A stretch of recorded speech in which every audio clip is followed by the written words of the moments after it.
Let me share with you exactly what happens during these 3 days of transformed self-talk. The first day is often the most challenging, for you are going against every evidence of your senses. Your physical reality will still show you the old conditions, and your habitual self-talk will attempt to reassert itself. This is where most people fail.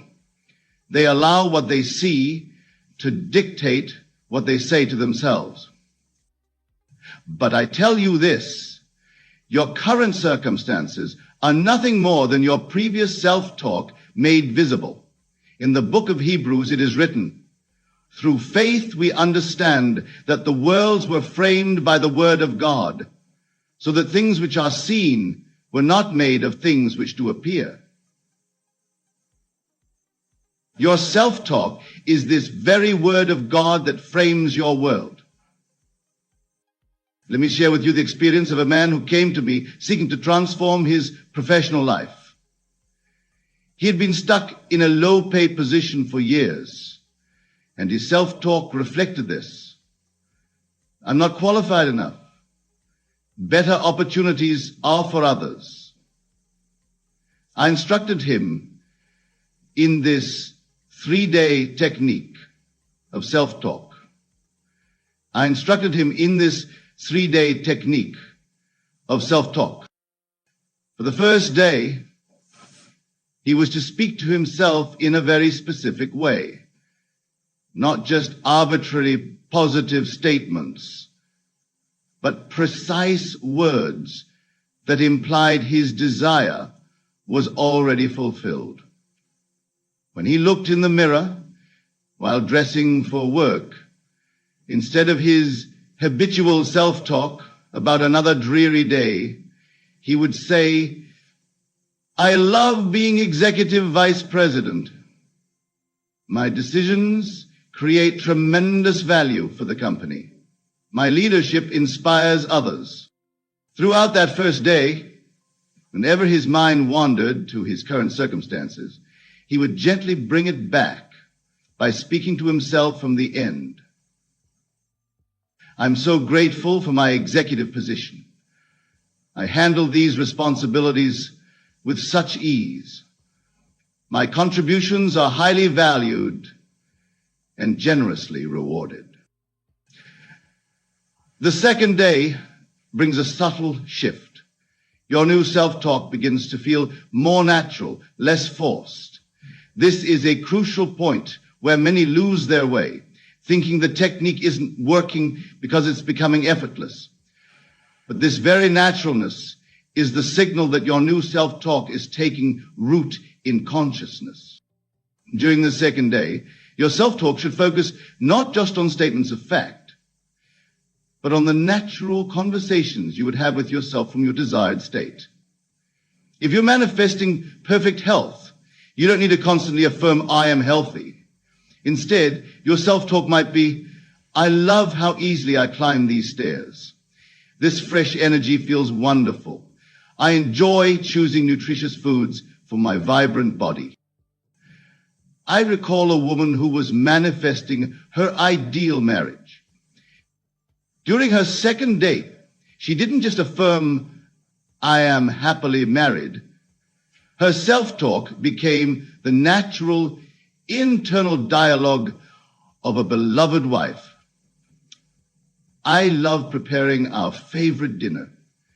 Our evening walks together are so completely.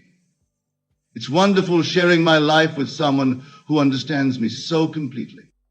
The third day is where the magic truly unfolds, but it's also where many stumble because they are looking for external results. Remember, in the book of Genesis, God did not pause after each day of creation to check if it was working.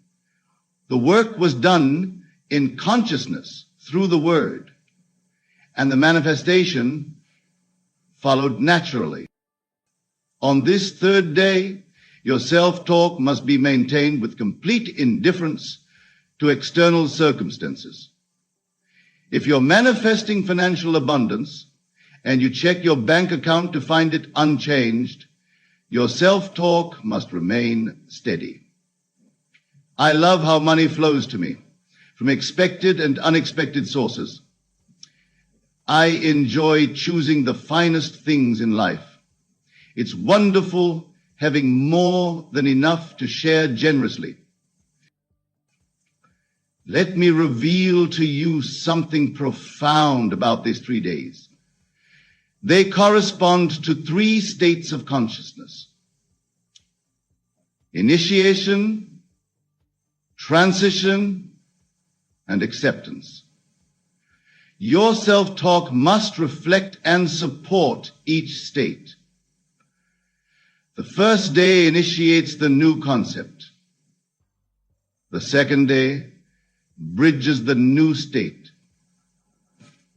As a businessman once asked me why his previous attempts at positive self-talk had failed.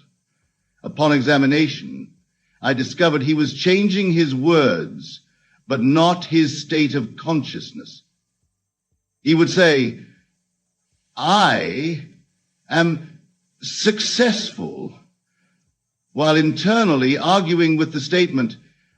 I taught him that true self-talk isn't about the words alone. It's about speaking from the consciousness of already being what you desire to be. Now, let me share with you the exact structure of self-talk that creates the most rapid transformation during these 3 days.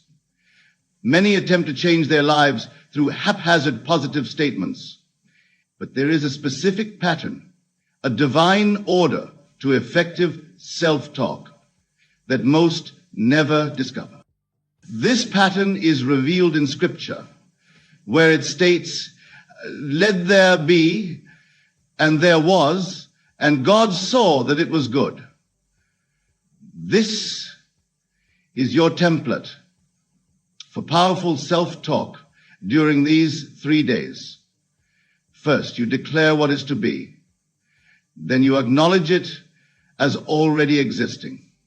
Finally, you express gratitude for its perfection.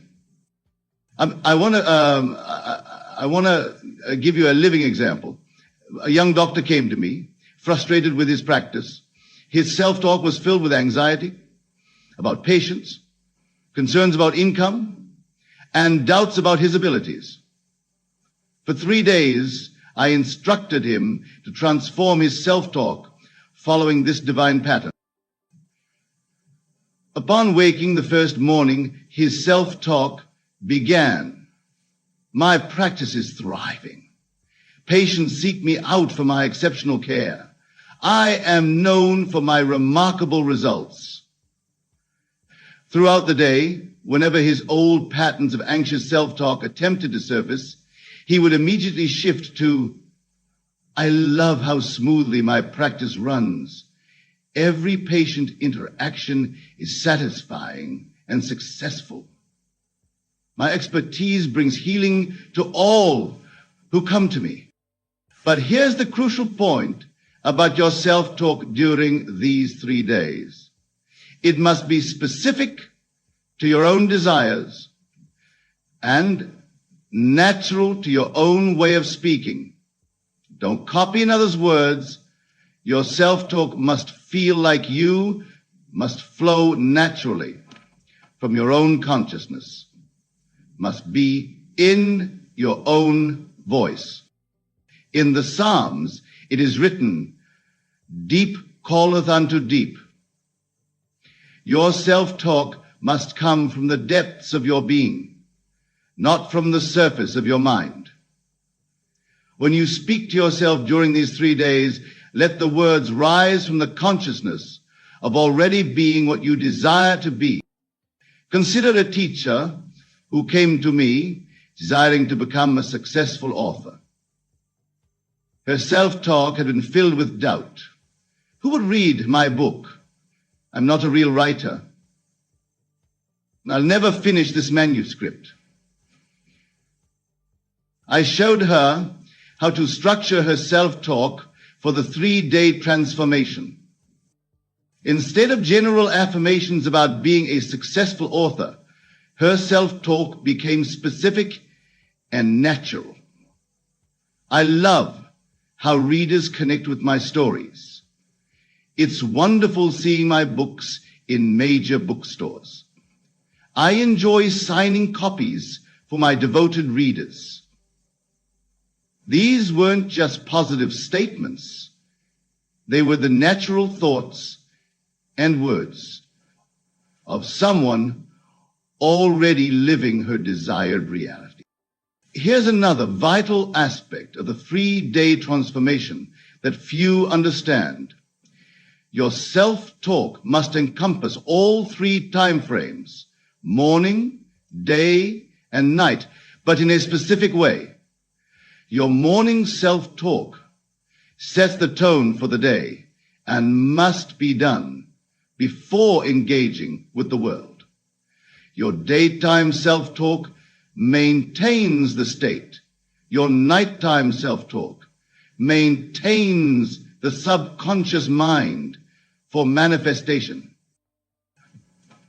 Let me share with you the exact method for nighttime self-talk that produces the most powerful results. As you prepare for sleep, your self-talk should take the form of grateful reflection. What a wonderful day in my thriving practice. I love how easily everything flows. Tomorrow brings even more opportunities to serve and succeed. This nighttime pattern of self-talk is crucial because it's your last conscious impression before entering the sleep state. In scripture, it says, in a dream, in a vision of the night, when deep sleep falleth upon men, in slumberings upon the bed, then he openeth the ears of men, and sealeth their instruction. Your nighttime self-talk is this very instruction being sealed in consciousness. A businessman who mastered this technique shared with me his experience. For 3 days, he maintained the most rigorous attention to his self-talk, especially during the drowsy state before sleep. His inner dialogue was consistently from the state of already being a successful entrepreneur. My business generates tremendous value. I love leading my team to greater achievements. Every decision I make creates positive results. By the 3rd morning, before any physical evidence appeared, he knew with absolute certainty that his world had shifted. His self-talk had transformed from effort to natural expression of his new state. When opportunities suddenly appeared that transformed his business, he recognized them as the inevitable manifestation of his 3 days of transformed self-talk. But here's something crucial about the 3-day transformation that most miss. You must maintain your new self-talk, even when circumstances seem to contradict it. In fact, contrary circumstances often appear during these 3 days as a test of your resolve. This is where most people falter, allowing external evidence to destruct their self-talk. Your self-talk must not only change in content, but in consciousness. The words themselves are merely the surface. It's the state from which they emanate that holds the true creative power. In the book of Matthew, it states, out of the abundance of the heart, the mouth speaketh. Your self-talk during these 3 days must flow from the heart, the consciousness of your wish fulfilled. This is why mechanical repetition of positive phrases fails to produce results. The words must be spoken from the consciousness of already being what you desire to be. I knew a woman who struggled with this principle until she grasped its essence. She desired to be a successful artist, but had never sold a painting. Her initial attempt at self-talk was mechanical. I am a successful artist. My paintings sell easily. But there was no transformation because she was speaking from her current state of lack.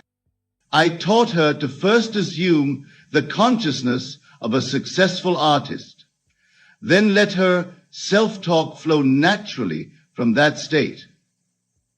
Her internal dialogue transformed. I love how collectors respond to my work. It's wonderful having my paintings in prestigious galleries. I enjoy deciding which exhibitions to participate in next. During these 3 days, your self-talk must reflect 3 levels of consciousness: being, having, and experiencing. Most people focus only on having, which is why their manifestations are temporary or never appear. Your self-talk must encompass all 3. Let me illustrate this principle. A man came to me desiring financial abundance. His self-talk had been focused entirely on having money. I have unlimited wealth.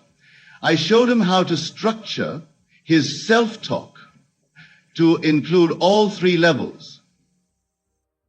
Being, I am financially wise. I am a masterful creator of wealth. Having, I have abundant resources. I have multiple streams of income. Experiencing, I love choosing the finest experiences in life. I enjoy sharing my abundance generously. This 3-level self-talk must be maintained consistently throughout the 3 days. Upon waking, your first thoughts should naturally flow from this expanded consciousness. Throughout the day, your internal dialogue should reflect all 3 levels. Before sleep, your final thoughts should encompass this complete state. Here's another crucial aspect of the 3-day transformation. Your self-talk must be in harmony with the law of assumption. In Scripture, it states, all things whatsoever ye pray and ask for, believe that ye have received them, and ye shall have them. Your self-talk must come from the consciousness of already having received. Consider a man who wanted to transform his relationships. His habitual self-talk had been, I am always alone. Nobody understands me. I'll never find true love. For 3 days, I instructed him to speak from the consciousness of already being in perfect relationships. I love how easily I connect with others. Every interaction enriches my life. My relationships are deep and meaningful. I attract exactly the right people into my life. My presence brings joy to others. I am surrounded by love and understanding. But here's the vital point. These words weren't chosen randomly. They flowed naturally from his assumed state of being someone who enjoys wonderful relationships. This is why your self-talk during these 3 days cannot be scripted by another. It must be the natural expression of your assumed state. Let me share with you the exact pattern of self-talk for each of the 3 days. The first day, Your self-talk establishes the new state. I am now the person I desire to be. The second day, your self-talk normalizes this state. This is my natural way of being. The third day, your self-talk expresses gratitude for the state. How wonderful to be living this reality. A woman who applied this pattern to transform her health shared her experience with me. Her first day's self-talk established her new state. I am radiantly healthy. Every cell in my body vibrates with vitality. Perfect health is my natural state. The second day normalized this state. I love how easily I maintain perfect balance. When I feel exhausted, I refuse. I feel grateful to God. I feel grateful to God. My body knows exactly how to maintain perfect balance. I feel grateful to God. I state. She transformed her body ever since then. I doubtful myself as a professional, but I'm mentally On the third day, her self-talk expressed gratitude for her state. I'm so grateful for my perfect health. It's wonderful having this abundant energy. I appreciate how my body maintains perfect wellness effortlessly. By the end of the third day, she no longer needed to monitor her self-talk. It flowed naturally from her new state of consciousness. Now let me reveal to you the culminating secret of this 3-day transformation through self-talk. The completion of these 3 days is not marked by external changes, but by an internal shift so profound that you no longer need to monitor your self-talk, because it naturally flows from your new state of consciousness. In Ecclesiastes, it is written, "To everything there is a season and a time to every purpose under heaven." These 3 days represent the season of transformation, but they must be followed by something most people neglect, the Sabbath of rest. After 3 days of conscious self-talk, you must rest in the conviction that the work is done. A remarkable example of this principle was demonstrated by a man who had struggled with poverty consciousness for decades. For 3 days, he maintained the most exquisite attention to his self-talk. Every word that passed through his mind reflected the consciousness of wealth. I am the embodiment of abundance. I live in the endless stream of prosperity. By the end of the third day, something profound had shifted. He no longer needed to remind himself to speak from wealth consciousness. It had become his natural state. His self-talk flowed effortlessly from this new consciousness. Which of my investments shall I explore today? How can I best utilize these abundant resources? What wonderful opportunities shall I explore next? This is the true test of successful transformation, when your self-talk no longer requires effort or monitoring, because it naturally reflects your new state of consciousness.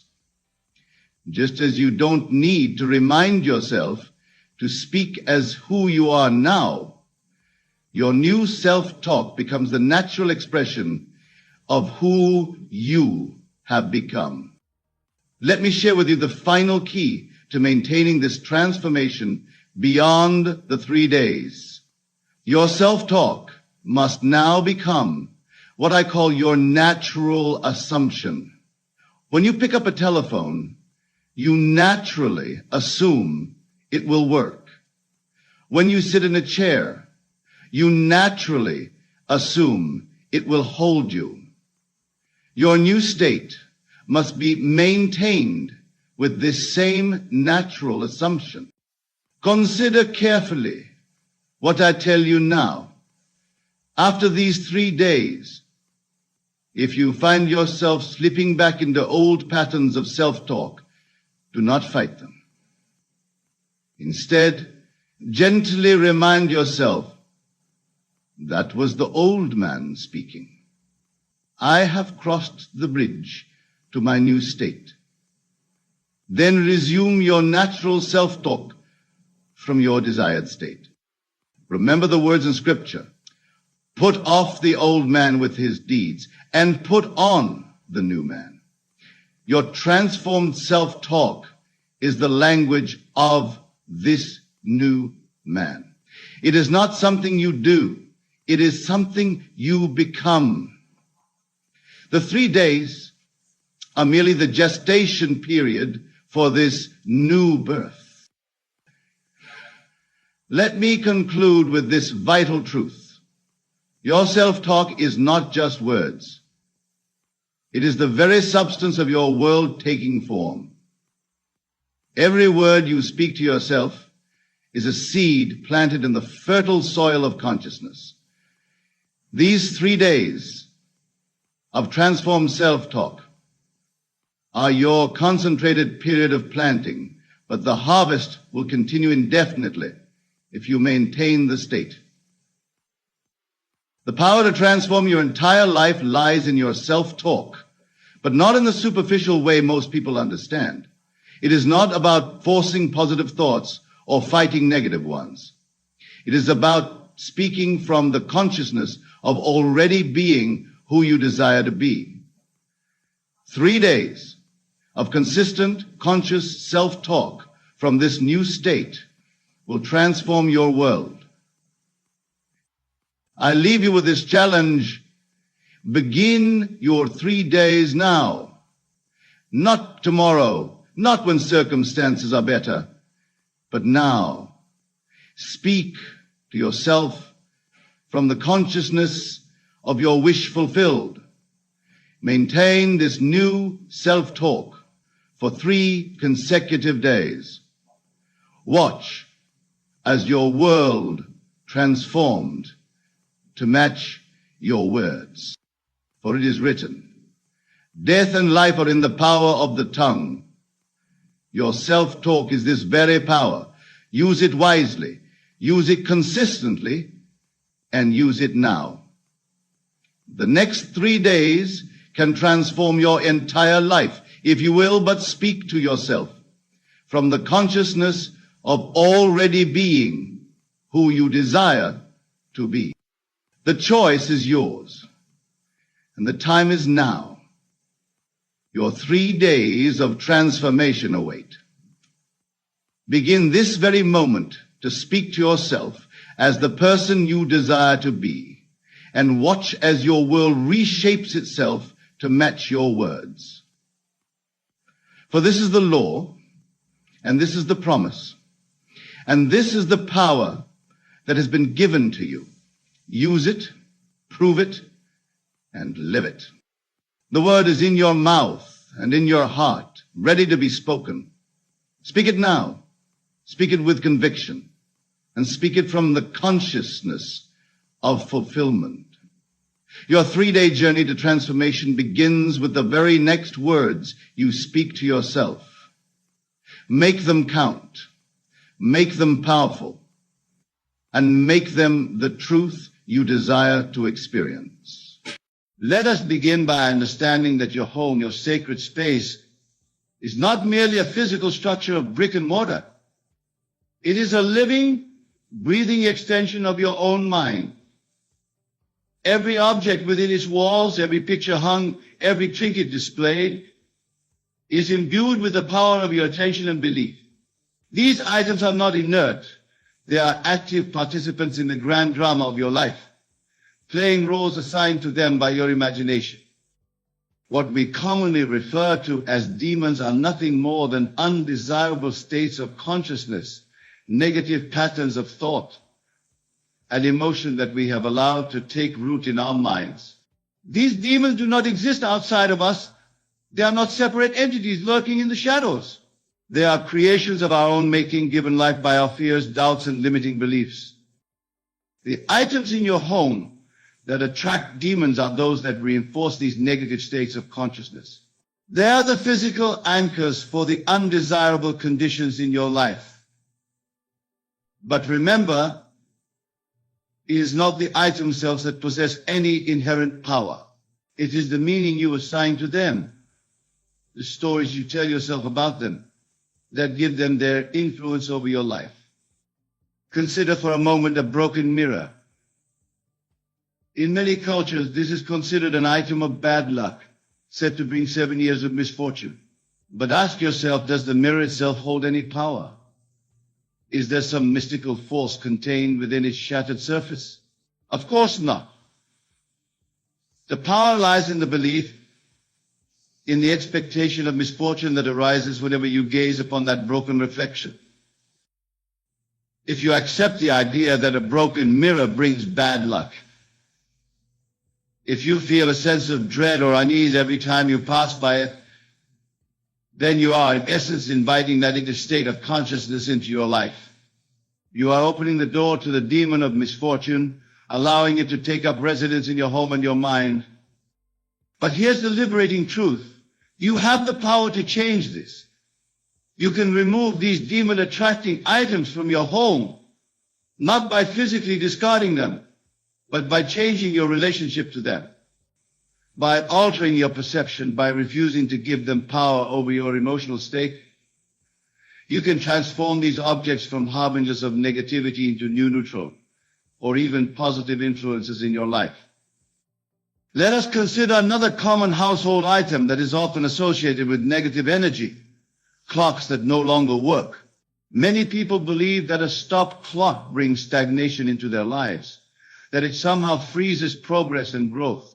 But I ask you, is it the clock that has stopped, or is it your own sense of forward momentum? The stopped clock becomes a demon attractor only when you allow it to remind you of wasted time, of opportunities lost, of dreams unfulfilled. But what if instead you chose to see that stopped clock as a reminder that time is an illusion, that the eternal now is all that truly exists? What if you used it as a symbol of your power to step outside the relentless march of minutes and hours to access the timeless realm of pure potential? You see, the power to transform these demon-attracting items lies entirely within you. It is your consciousness, your imagination, that gives them their significance. And just as easily as you can imbue an object with negative associations, you can infuse it with positive, uplifting energy. Now let us turn our attention to another category of items that are often said to attract negative energies: sharp objects. Knives, scissors, needles. These are tools that many believe should not be left out in the open, lest they cut the positive flow of energy in a home. But again, I urge you to look beyond the physical nature of these objects and consider the beliefs you hold about them. A knife, in its essence, is a tool of transformation. It has the power to divide, yes, but also to create.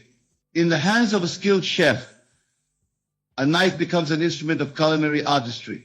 In the hands of a surgeon, it becomes a tool of healing. The knife itself is neutral. It is our perception and use of it that determines its impact on our lives. If you see a knife and feel fear, if you associate it only with violence or harm, then indeed it may become a conduit for negative energy in your home. But what if you chose to see that knife as a symbol of your own power to cut through illusions, to slice away the unnecessary, to carve out a life of beauty and purpose? In doing so, you transform it from a demon attractor into a talisman of personal power and positive change. The same principle applies to all sharp objects in your home. Scissors can be seen as tools of division, or they can represent your ability to cut ties with limiting beliefs and relationships that no longer serve you. Needles can be viewed as instruments of pain, or they can symbolize your power to mend, to create, to weave the fabric of your desired reality. It is not the objects themselves that need to be removed from your home.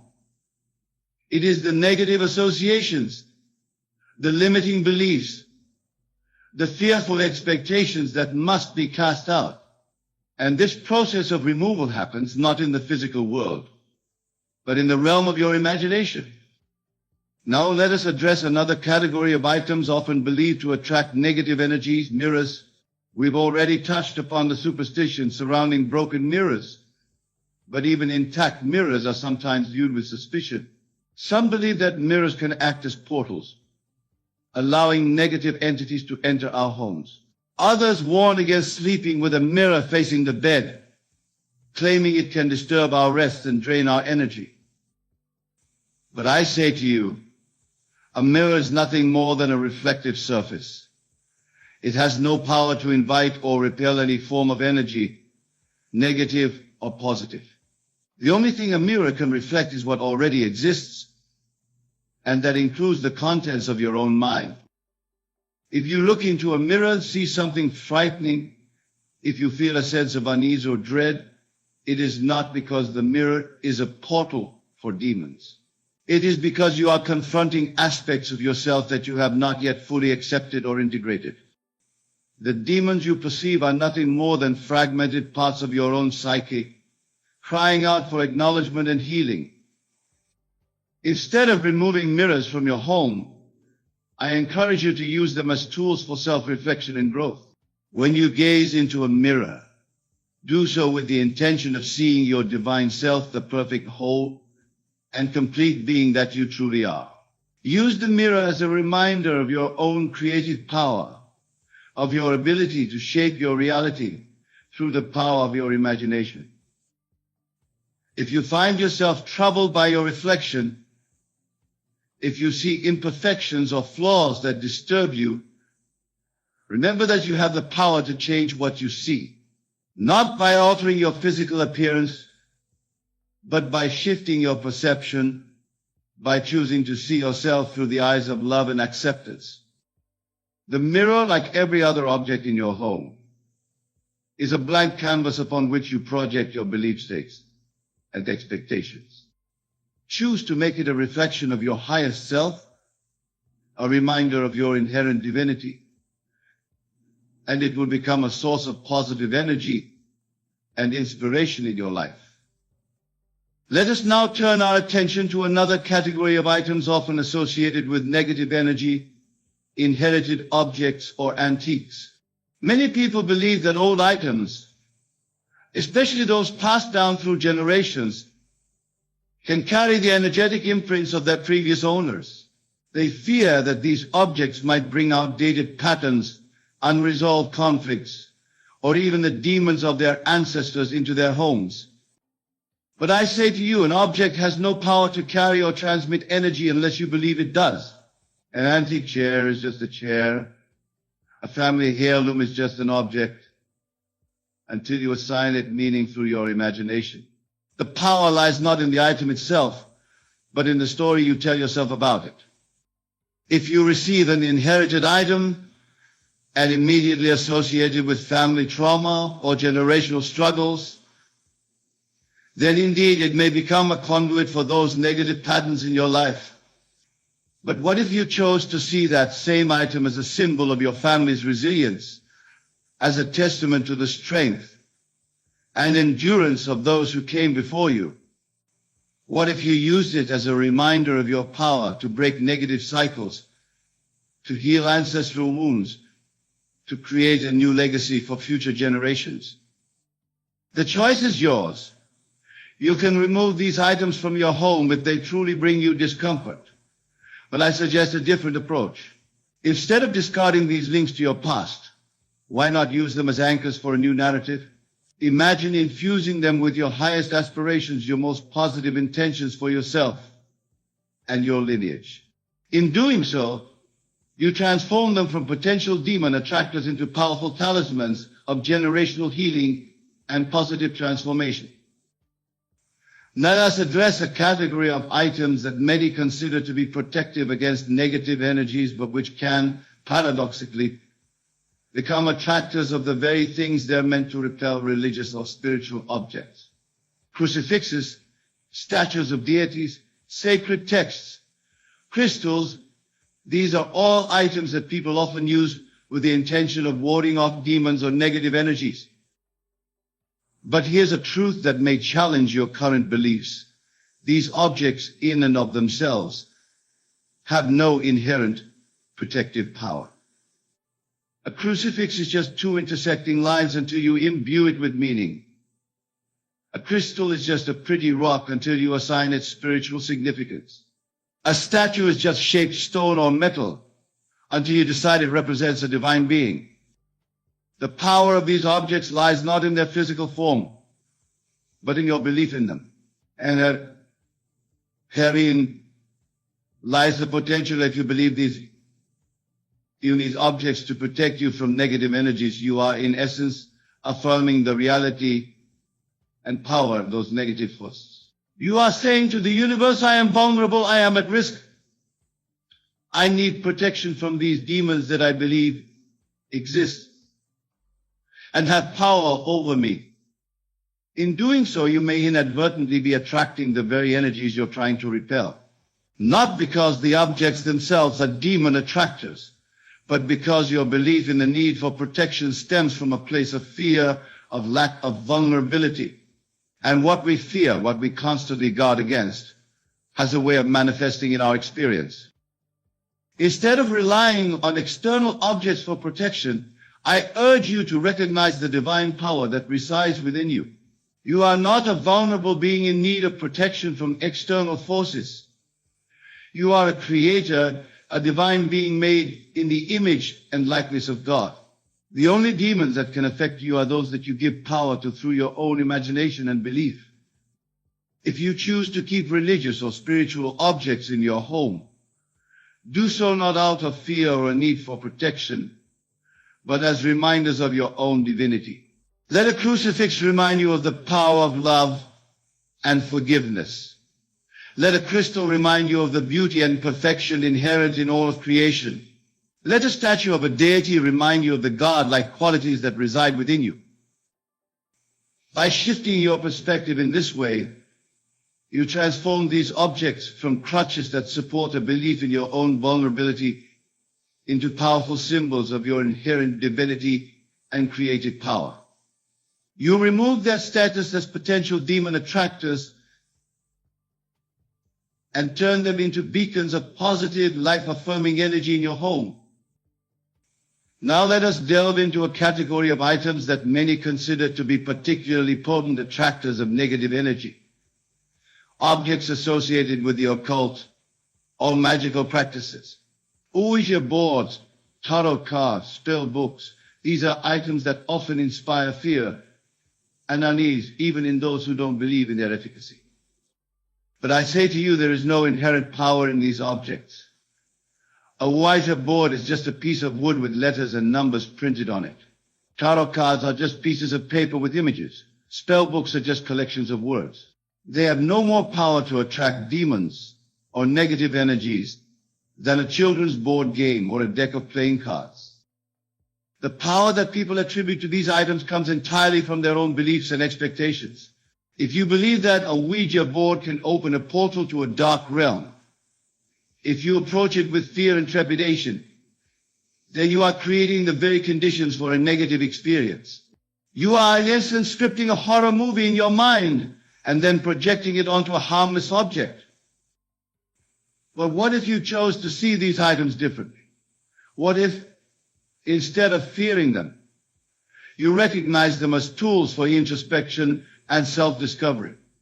A Ouija board could be seen as a means of accessing your own subconscious mind, of bringing hidden thoughts and feelings to the surface. Tarot cards could be viewed as prompts for self-reflection, as mirrors that reflect different aspects of your psyche. Spell books could be understood as collections of affirmations and visualizations, tools for focusing your intention and directing your creative energy. The key is to remember that these objects have no power other than what you give them. They cannot invite demons into your home because demons as separate entities with power over you do not exist. The only demons are the fears, doubts, and limiting beliefs that you allow to take root in your own mind. If you truly feel uncomfortable with these items in your home, by all means, remove them. But understand that in doing so, you are not banishing external negative forces. You are making a choice about what you want to focus on, about the kind of energy you want to cultivate in your living space. And that choice, that power lies entirely within you. Now let us turn our attention to a category of items that might seem mundane, but which can have a profound impact on the energy of your home: clutter. Piles of old magazines, stacks of unopened mail, closets stuffed with clothes you never wear. These accumulations of unnecessary stuff are often cited as attractors of negative energy. But again, I urge you to look beyond the physical reality of these items and consider what they represent in your consciousness. Clutter is not inherently negative. It does not attract demons or bad luck. What it does do, however, is reflect a state of mind, a pattern of thought and behavior that may not be serving your highest good. When you allow clutter to accumulate in your home, you are, in essence, declaring to the universe that you are willing to hold on to things that no longer serve you. You are saying that you are not ready or willing to make space for new experiences, new opportunities, new growth. You are clinging to the past, to old patterns and habits, rather than embracing the possibility of change and renewal. In this sense, clutter can indeed become a demon attractor, not because it invites external negative forces into your home, but because it reinforces internal patterns of stagnation and resistance change. The demons it attracts are the familiar but limiting beliefs and behaviors that keep you stuck in old patterns, preventing you from fully stepping into your power as a creative being. But here's the liberating truth: you have the power to change this. You can remove the demon attracting influence of clutter, not just by physically cleaning your space, but by shifting your mindset about your possessions and your relationship to the material world. When you choose to declutter your home, do so with the understanding that you are not just tidying up your physical space. You are making a powerful declaration to the universe. You are saying, I am ready to release what no longer serves me. I am making space for new blessings, new opportunities, new growth in my life. As you sort through your possessions, do so with mindfulness and intention. Ask yourself, does this item reflect who I am now or who I was in the past? Does it support my highest vision for my life, or is it holding me back in some way? Be willing to let go of things that no longer align with your current self, your current goals and aspirations. Remember, the act of decluttering is not about achieving some external standard of tidiness. It's about creating a living space that reflects and supports your inner state of being. It's about aligning your physical environment with your highest intentions for your life. As you create more space in your home, imagine that you are also creating space in your mind for new ideas, new possibilities, new manifestations of your desires. See the open spaces in your home as symbolic of the open, receptive state of your consciousness, ready to receive all the good that the universe has to offer. In this way, you transform the act of decluttering from a mundane chore into a powerful spiritual practice. You remove the demon attracting influence of clutter not by fighting against negative energy, but by actively cultivating a state of openness, receptivity, and alignment with your highest self. Now let us address another category of items that are often associated with negative energy: electronic devices. In our modern world, we are surrounded by smartphones, computers, televisions, and other gadgets. While these devices are undeniably useful, many people believe that they can disrupt the natural energy flow in a home, leading to stress, insomnia, and other issues. But I say to you, these devices, like everything else we've discussed, have no inherent power to attract negative energy or demons. They are simply tools, neither good nor bad in themselves. It is our relationship to them, our patterns of use and the meaning we assign to them that determines their impact on our lives and our homes. If you find yourself constantly stressed, anxious, or unable to relax in your home, it's easy to blame the electronic devices that surround you. But I urge you to look deeper. The issue is not with the devices themselves, but with the way you are choosing to interact with them. When you compulsively check your smartphone, when you allow the constant stream of news and social media to occupy your mind, when you use television as an escape from your thoughts and feelings, you are in essence inviting a state of distraction and disconnection into your life. You are allowing these devices to dictate your thoughts, emotions, and energy. In this sense, they can indeed become demon attractors, not because they emit some mysterious negative force, but because they can reinforce patterns of behavior that separate you from your true self, from your inner peace and power. But the solution is not to remove all electronic devices from your home. Instead, I encourage you to change your relationship with these tools. Use them consciously with intention.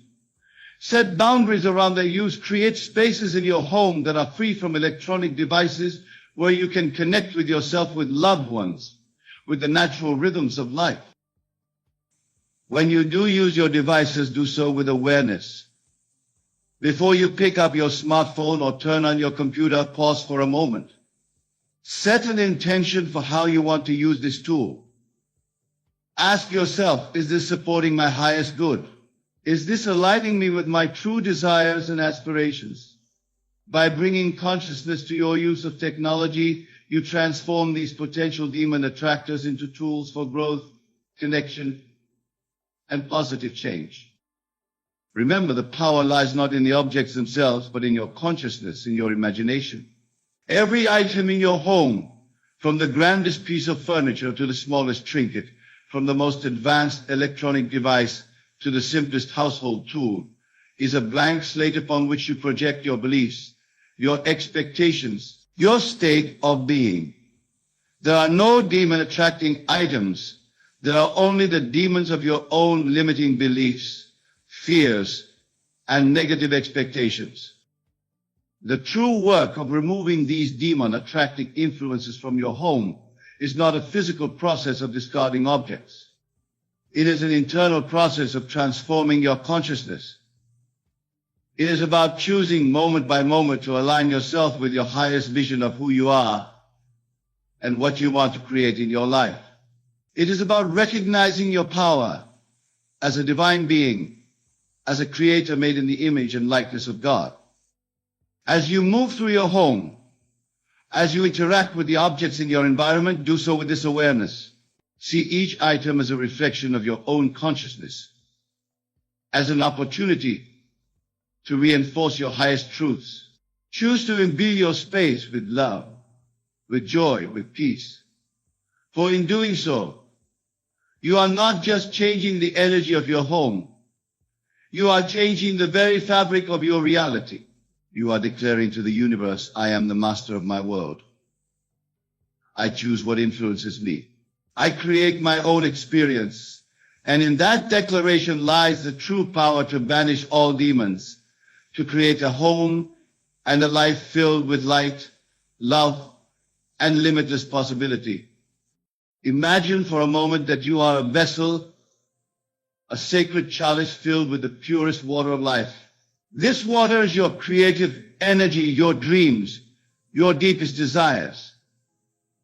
Now picture yourself walking through a crowded street, this precious chalice in your hands. Would you not guard it carefully? Would you not be mindful of every step, lest a single drop spill and be lost forever? This, my dear friends, is the essence of what I'm about to share with you tonight. God wants you to be silent. Yes, you heard that correctly. The Almighty, the infinite creative power that resides within you desires your silence. But why, you might ask? Why would the Creator of all things, the source of every word ever spoken, wish for your silence? The answer lies in the very nature of creation itself. You see, creation is not a loud, boisterous act. It doesn't announce itself with fanfare and trumpets. No, true creation, the kind that shapes worlds and molds destinies, happens in the quiet depths of your imagination. It's in those silent moments when the world falls away and you're left alone with your thoughts that the seed of your desires takes root. Consider the words of the psalmist, "Be still and know that I am God." This is not merely a suggestion, but a profound instruction on the art of creation. In your stillness, in your silence, you allow the God within you to speak. And when God speaks, worlds come into being. But there's more to this silence than just allowing for divine communion. You have to be careful what you reveal to people. This isn't about being secretive or distrustful. No, it's about understanding the delicate nature of your creative power. You see, every word you speak, every desire you voice, every dream you share, these are all acts of creation. The moment you give voice to a thought, you're releasing it into the world. And once released, it begins to take on a life of its own. It interacts with the thoughts and energies of those around you. Sometimes this interaction can be beneficial, amplifying your desire and bringing it closer to manifestation. But other times, and this is crucial to understand, it can dilute your creative power. Think of it this way: when you plant a seed in the ground, do you immediately dig it up to show everyone? Of course not. You understand that the seed needs time in the darkness, protected from the elements, to germinate and grow strong. Your desires, your dreams, the seeds of creation, they need time in the fertile soil of your imagination, protected from the harsh lights of skepticism and doubt, to take root and grow strong. This is why God wants you to be silent. This silence is not a punishment or a restriction. It's a gift, a sacred space in which your creative power can flourish unimpeded. Now, you might be thinking, but how can I manifest my desires if I don't speak them into existence? This is a common misconception. You see, true manifestation doesn't happen through your words to others. It happens through your inner conversations, through the thoughts and feelings you cultivate within yourself. Remember the biblical principle: as a man thinketh in his heart, so is he. Notice it doesn't say, as a man speaketh with his mouth. The true creative power lies in your heart, in your deepest beliefs and feelings. This is where you need to focus your energy. When you understand this principle, you begin to see why you need to be careful what you reveal to people. Every time you speak of your desires to others, you're exposing these delicate seeds of creation to potential harm. Not everyone will understand your vision. Not everyone will support your dreams. And even those who do may inadvertently introduce doubt or limitation into your creative process. This doesn't mean you should never share your dreams or goals. There are times when sharing can be powerful and beneficial. But you must be discerning. You must learn to recognize when silence is the more powerful choice. Let me share with you a personal experience that illustrates this principle. Many years ago, when I first began to understand these truths, I had a deep desire to travel the world and share these teachings. But I was, at the time, a simple working man with limited means. The logical part of my mind told me this was impossible. The world around me seemed to confirm this limitation. But I understood the power of silence.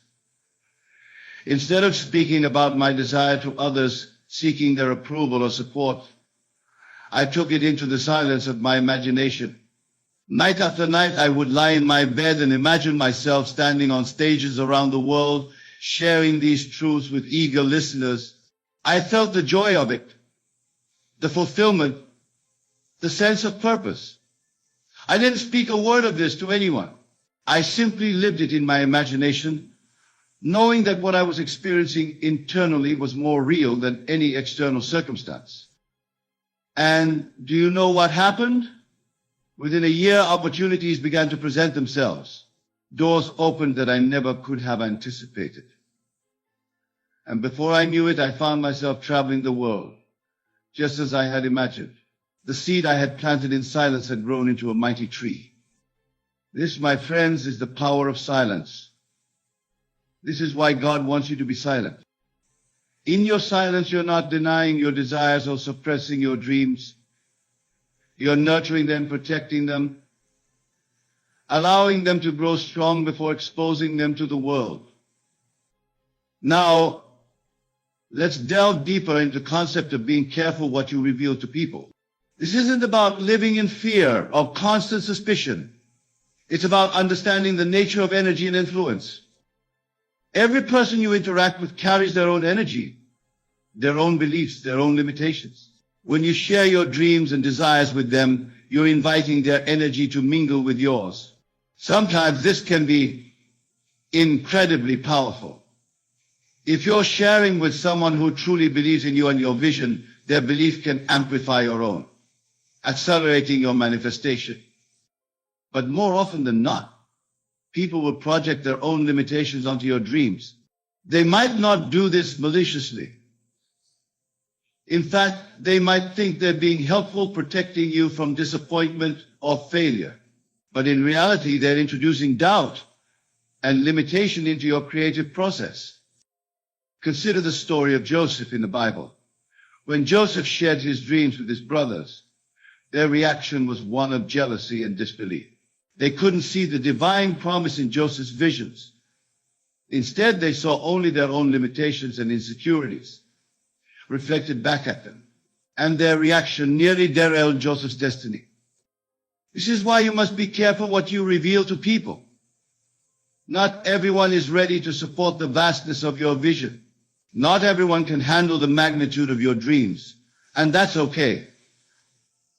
It's not their job to believe in your dreams.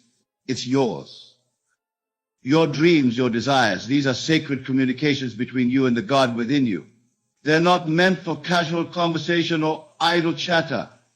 They're meant to be nurtured in the quiet of your heart, in the stillness of your mind. Think of yourself as a pregnant woman carrying a precious life within her. In those early stages of pregnancy, when the life is just beginning to form, the wise woman is careful about who she tells. She understands the delicate nature of new life. She knows that not everyone will understand or appreciate the miracle growing within her, so she keeps it to herself, nurturing it in silence, protecting it from harmful energies or negative influences. Your dreams are like that unborn child. They're delicate, precious, full of potential. They need your protection, your nurturing, your unwavering belief. And in the early stages, they often need your silence. But let me be clear, this silence is not about deception or secrecy. It's about discernment.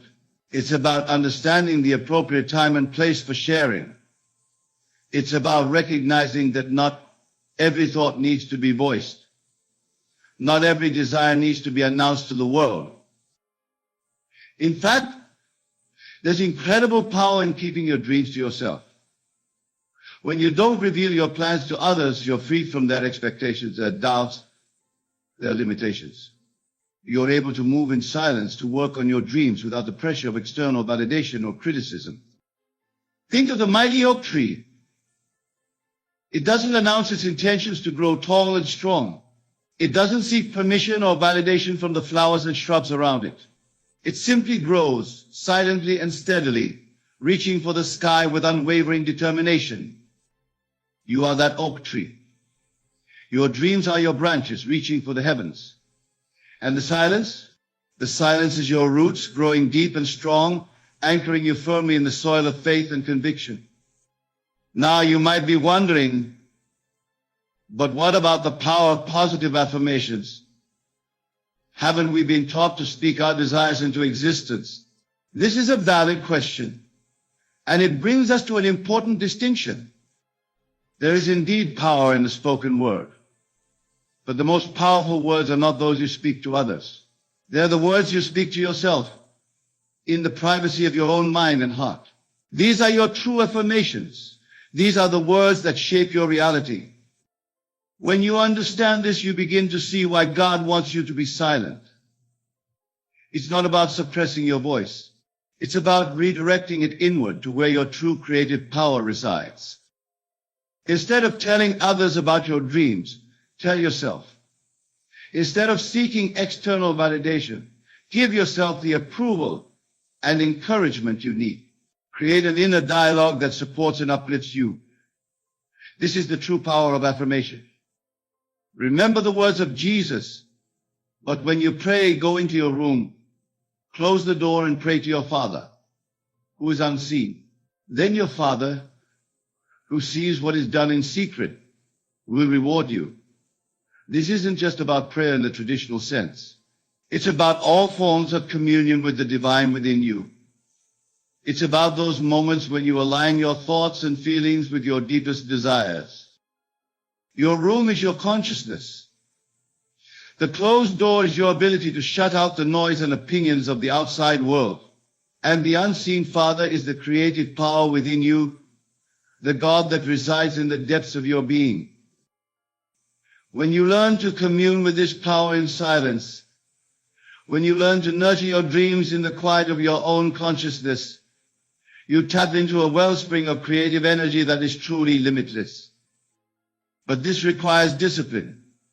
It requires the strength to hold your tongue when others ask about your plans.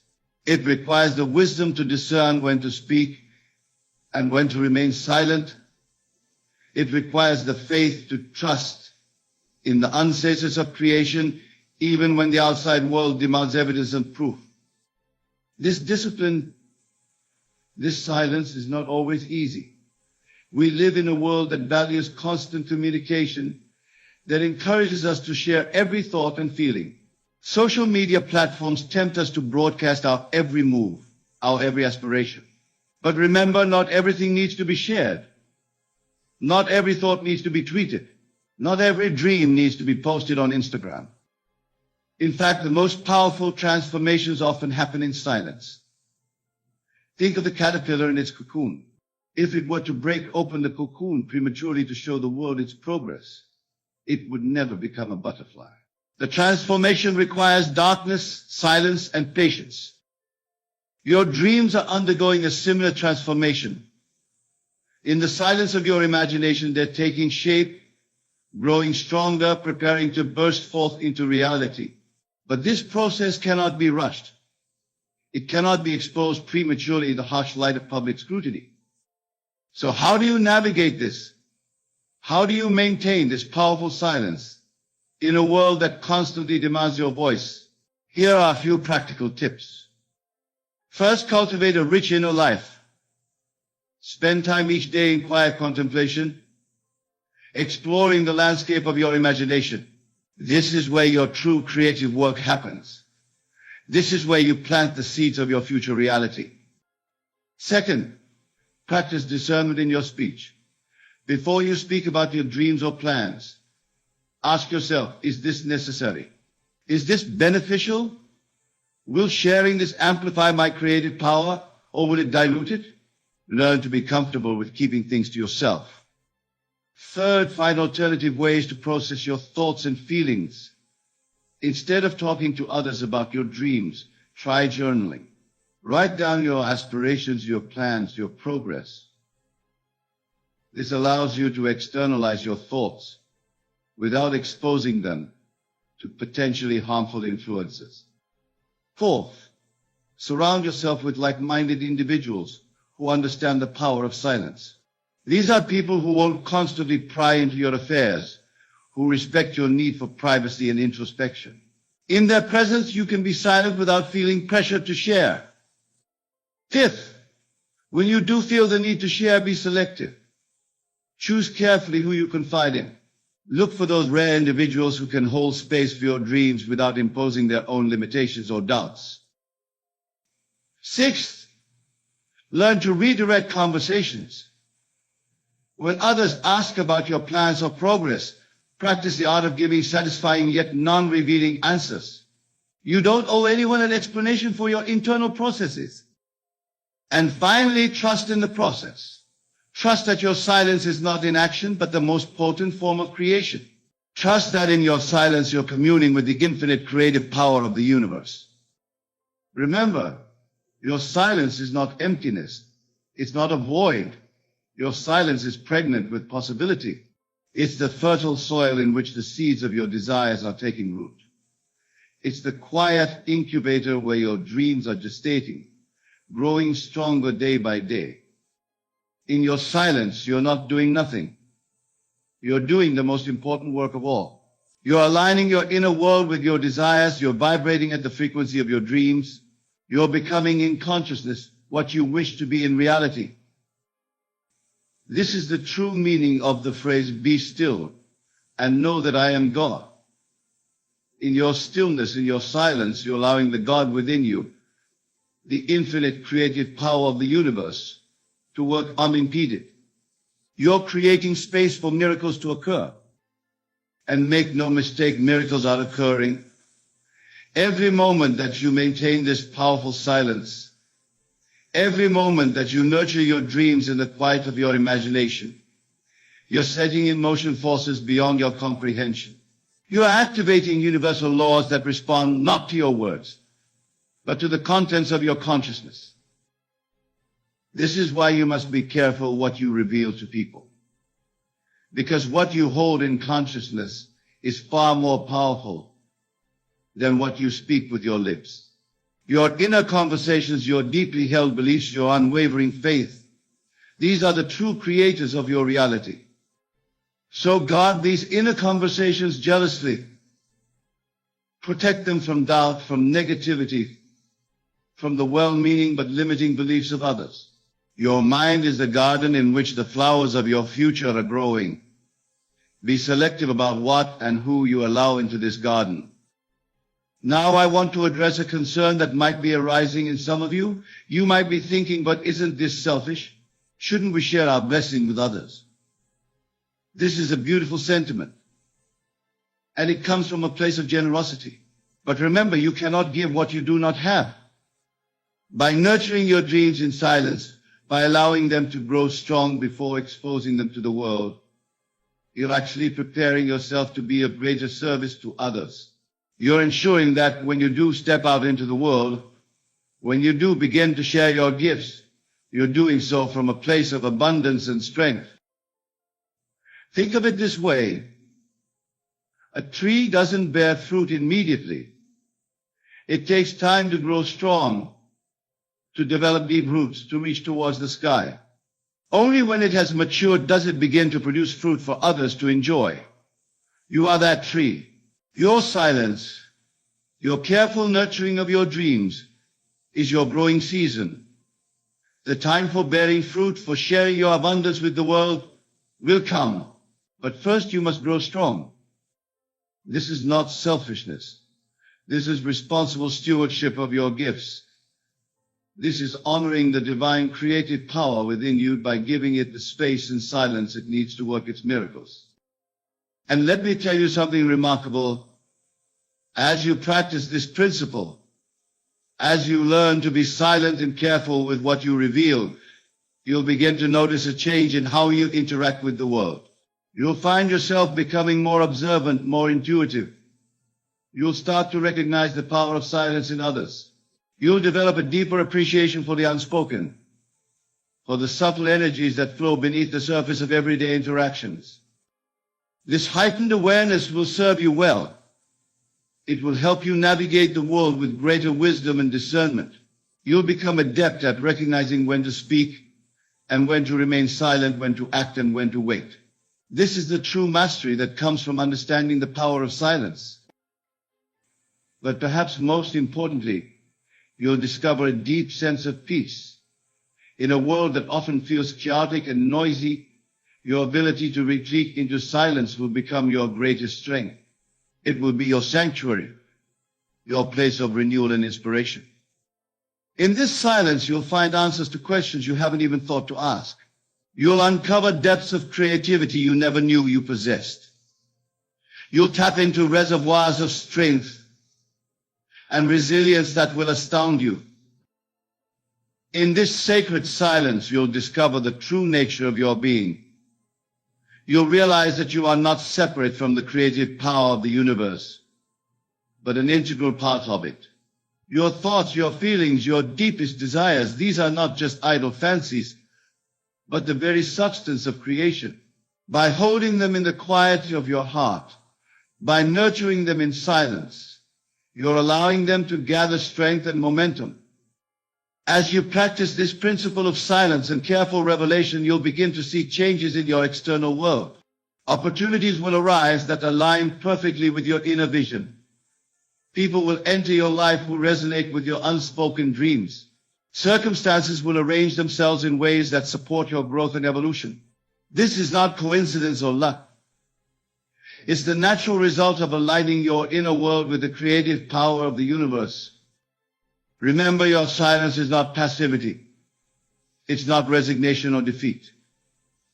Your silence is active, potent, filled with the energy of creation.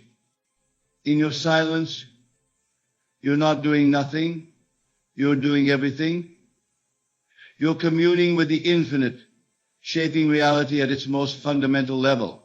This is the true power that God wants you to understand and embody. So go forth from here with a new appreciation for the power of silence. Guard your dreams carefully. Nurture them in the quiet of your heart.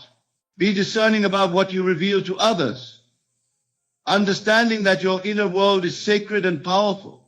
Trust in the process of silent creation, knowing that what you hold in consciousness will inevitably manifest in your reality. And finally, remember that this practice of silence and careful revelation is not just for your own benefit. As you master this principle, as you learn to create powerfully from the silence of your being, you become a beacon of possibility for others. Your life becomes a testament to the creative power that resides within all of us. In your silence, you speak volumes. In your careful stewardship of your dreams, you teach others the true nature of creation. This is your gift to the world, not just the fruits of your dreams, but the example of how those dreams are nurtured and brought to life. Consider for a moment your current state. Perhaps you find yourself alone, yearning for companionship, feeling that something is missing in your life. Or maybe you're in a relationship that doesn't quite fulfill you, wondering if there's something more. Wherever you are, I say unto you, you are exactly where you need to be. For in this state, in this moment, lies the greatest opportunity for growth, self-discovery, and ultimately for manifesting the perfect relationship. What does it mean to be better off alone? It is not a matter of isolation or rejection of love. It is a state of consciousness, a shift in perception that can catapult you from a place of lack and neediness to a place of wholeness and divine union. Being alone, truly alone, is about reconnecting with the God within you. Let us delve deeper into this profound truth. Your outer world, every relationship you experience, is nothing more than a reflection of your inner world.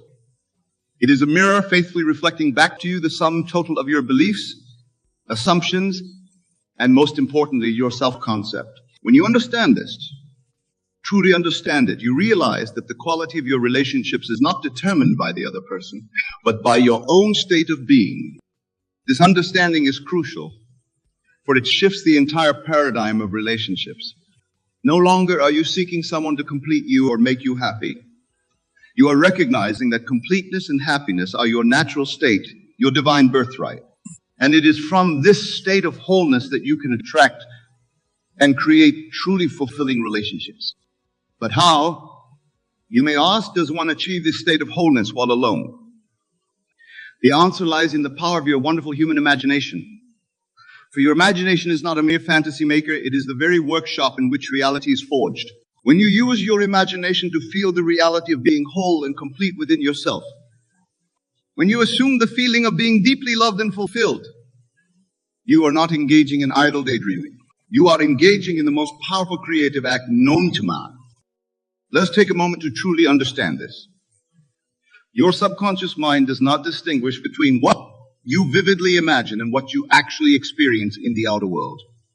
It accepts as true whatever you feel to be true. And once it accepts an idea as true, it proceeds to bring it into manifestation in your physical reality. So, when you feel the reality of being whole and complete while alone, you are not being delusional or engaging in wishful thinking. You are actively creating your reality from within. You are aligning yourself with the creative power of the other universe, allowing it to work through you and for you.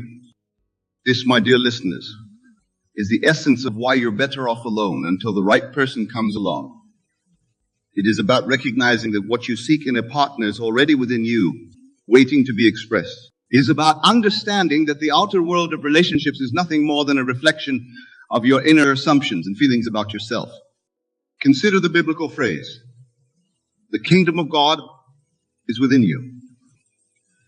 This is not about some external paradise. It is about the realization that all the love, all the fulfillment, all the companionship you seek is already within you.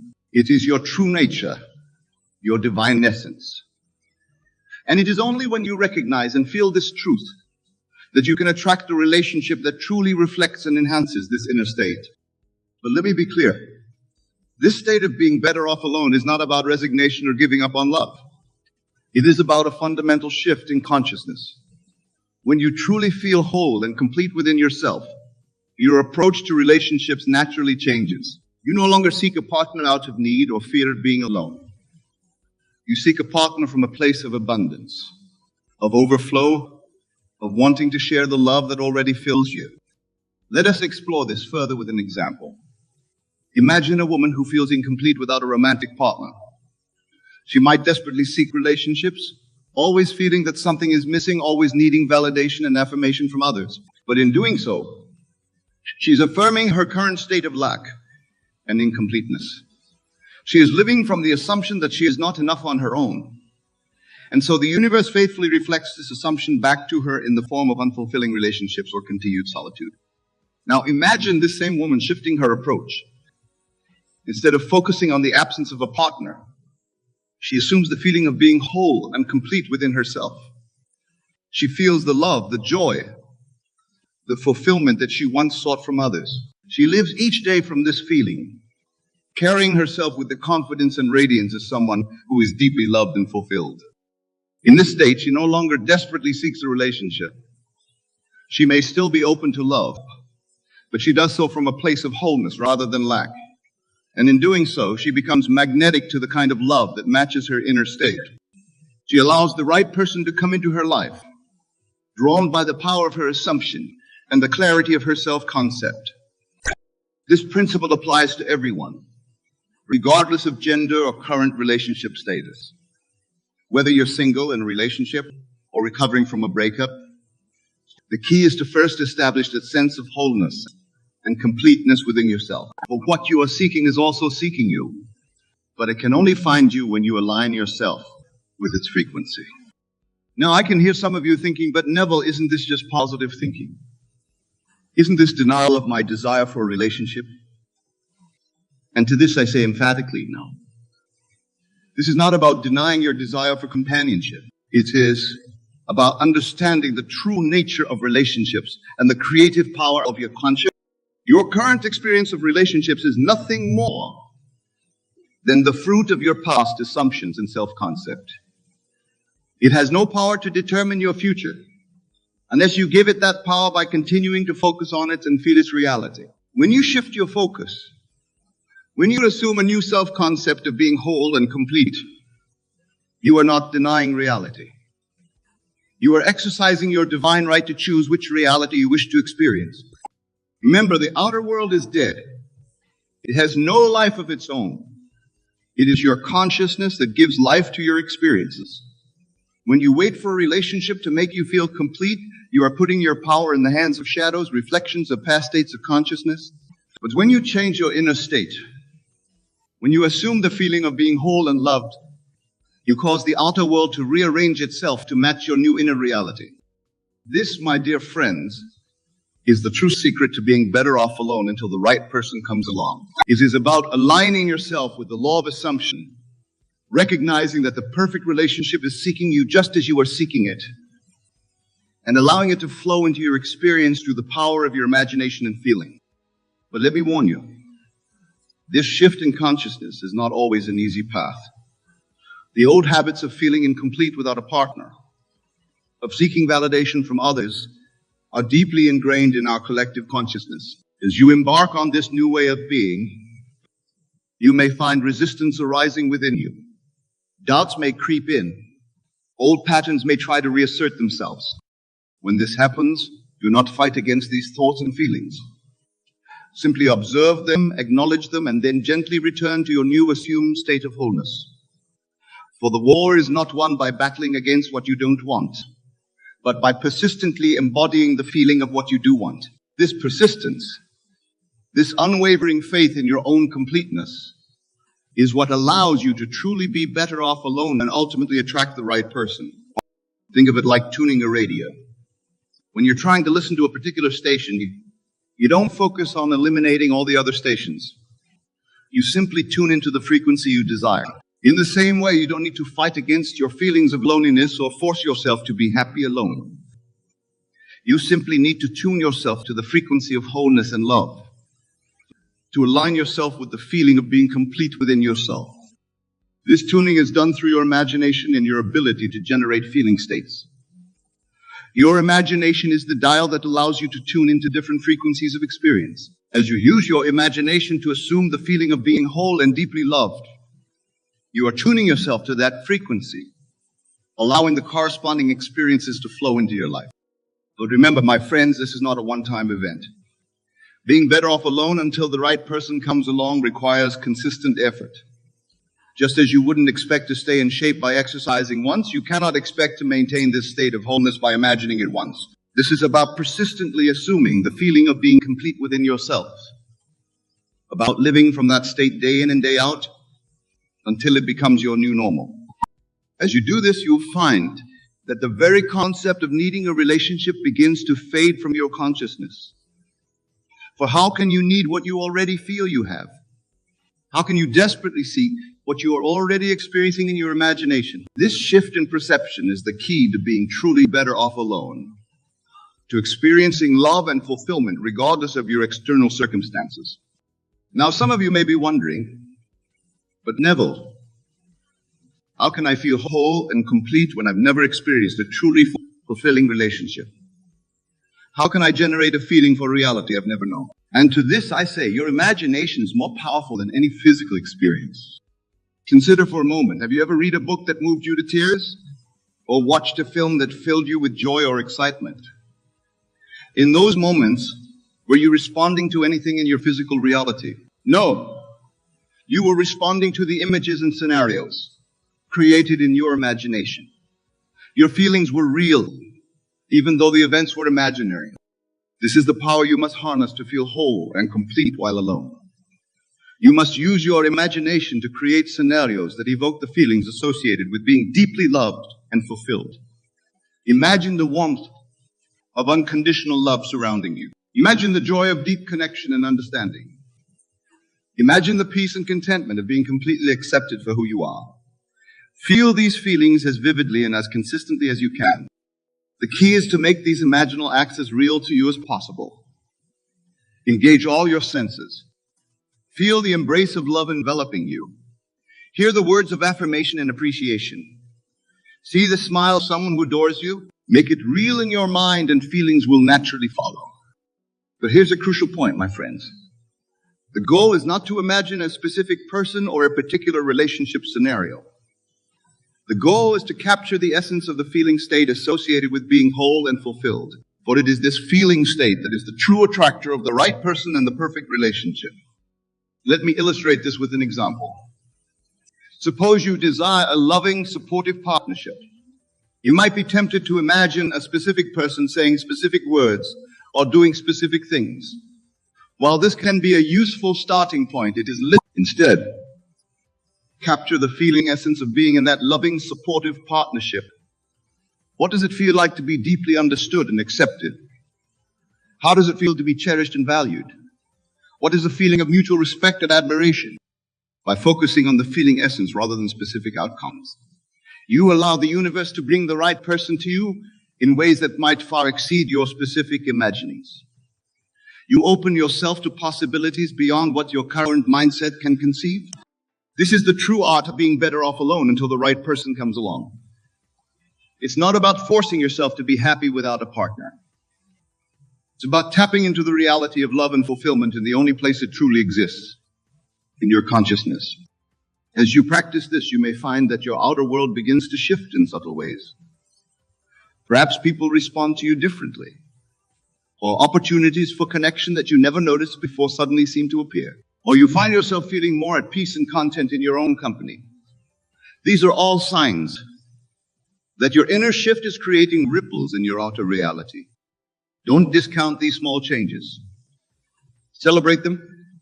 See them as confirmation that the law is working, that your assumption is taking root. But don't become attached to them or anxiously look for them. Simply acknowledge them with gratitude and continue to live from your assumed state of wholeness and love. As you persist in this practice, larger changes will begin to manifest. You may find yourself attracting people who reflect your inner state of wholeness and love. You may notice that your existing relationships become more fulfilling. When the right person does come along, you'll be in the perfect state to recognize and receive them. But remember, the outer manifestation is not the goal. The goal is the state of consciousness from which fulfilling relationships naturally flow. This is a crucial point, my friends. When you're truly whole and complete within yourself, when you're fully embodying the state of being deeply loved and fulfilled, you no longer need a relationship to feel complete. You're already whole, already fulfilled in your imagination. And paradoxically, it's in this state of completeness that you're most likely to attract the right person. Now, some of you might be thinking, but Neville, what about taking action? Don't we need to put ourselves out there to meet someone? And to this I say, yes, action can be part of the process. But it's inspired action, not desperate seeking. When you're living from the state of being whole and complete, ideas and opportunities for connection will naturally present themselves to you. You'll feel inspired to take certain actions, to move in certain directions. These actions won't feel like effort or struggle. They'll feel natural, joyful, almost. This is the difference between seeking and allowing. When you're trying to make a relationship happen, actions feel forced, stressful, born out of fear and lack. When you're living from a state of wholeness, actions flow naturally from your assumed state, guided by an inner wisdom that knows exactly how to bring the right person into your life. Consider the example of a flower. A flower doesn't strain to attract bees. It doesn't force itself to be pollinated. It simply blooms, naturally exuding its fragrance and beauty. You, my dear listeners, are no different. When you align yourself with the feeling of being whole and deeply loved, you allow your own blossoming to occur naturally and effortlessly. And in that state, you naturally attract the right person, just as a flower naturally attracts bees. But let me be clear, this state of wholeness is not passive. It requires an active use of your imagination, the deliberate assumption of the feeling of being complete and loved. It requires faith. Not blind faith in an external power or in the idea that someone is out there for everyone, but faith in the creative power of your own consciousness. This faith is not about believing that the right person will come along someday in the future. It's about believing that you are already whole and complete, already deeply loved and fulfilled in the realm of imagination, and that the outer world must inevitably conform to this inner reality. As you cultivate this faith, as you persist in your assumed state of wholeness, you'll begin to see evidence of your inner state manifesting in your outer world. These signs may start small. A moment of deep contentment while alone, a meaningful connection with a stranger, a newfound appreciation for your own company. Do not discount these signs, no matter how small they may seem, for they are confirmation that your inner world is indeed shaping your outer reality. They are breadcrumbs leading you to the full manifestation of your perfect relationship. As we near the conclusion of our discussion, I want to address a common concern that arises when people first encounter this teaching. Many worry that if they fully embrace being whole and complete within themselves, they'll become complacent or lose their desire for a relationship altogether.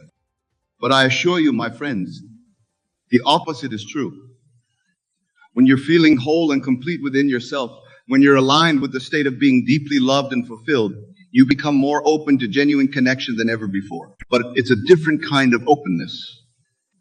It's not the desperate need of someone seeking to fill a void. It's the generous openness of someone with so much love to give that it naturally overflows to others. In this state, you're not looking for someone to complete you or make you happy. You're looking for someone to share your completeness and happiness with. And this is the foundation for the most fulfilling, most harmonious relationships. This is the true gift of being better off alone until the right person comes along. It's not just about attracting a specific person, although that may happen. It's about aligning yourself with the essence of love and fulfillment. It's about recognizing your own divine nature as a being of love and allowing that love to express itself fully through you. In this state of alignment, of feeling whole and complete within yourself, you become a magnet for the most beautiful experiences of love and connection. Ideas for self-expression and sharing your gift flow to you effortlessly. Opportunities for meaningful connections present themselves naturally. The right people appear in your life at the perfect time. This is the magic of living from the state of your wish fulfilled. But remember, this magic is not something external to you. It's not some cosmic force that you need to appease or manipulate. It is the natural expression of your own consciousness when it's aligned with truth. You are the magic. You are the miracle. You are the love you've been seeking. As we draw our time together to a close, I want to leave you with a final thought. The principle we've explored tonight, why you're better off alone until the right person comes along, is not just about relationships. It's about recognizing your true nature as a divine, creative being. It's about aligning yourself with the fundamental laws of the universe and allowing your grandest visions of love and companionship to flow into your experience. When you live from this understanding, everything changes. The world becomes a friendly place, filled with infinite possibilities for love and connection. You no longer see yourself as a small, separate being struggling to find love. Instead, you recognize yourself as the source of love, the author of your own love story. In this state, there's no need to fear being alone, for you understand that the love and fulfillment you seek is already within you, waiting to be expressed. Your job is simply to assume the feeling of being whole and complete, to live from that state, and to allow the universe to take care of the details. So, my dear friends, as you leave here tonight, I urge you to embrace your solitude with joy and anticipation. Don't see it as a lack, but as an opportunity to discover the fullness of who you truly are. Use your mighty imagination to assume the state of being deeply loved and fulfilled. Feel the naturalness of being whole and complete within yourself. Live from this state, persist in this assumption, and watch as the universe rearranges itself to match your inner vision. Remember, you are not a helpless being pushed around by external circumstances or relationship status. You are the operant power in your world. Your consciousness is the one and only reality. All things are possible to him who believes, for belief shapes reality. In your journey of being better off alone, until the right person comes along, this belief becomes your guiding light, leading you unerringly to the realization of your perfect relationship. Go forth from here with this knowledge. Apply it in your life. Test it, prove it to yourself. For in doing so, you'll discover the truth of who you really are.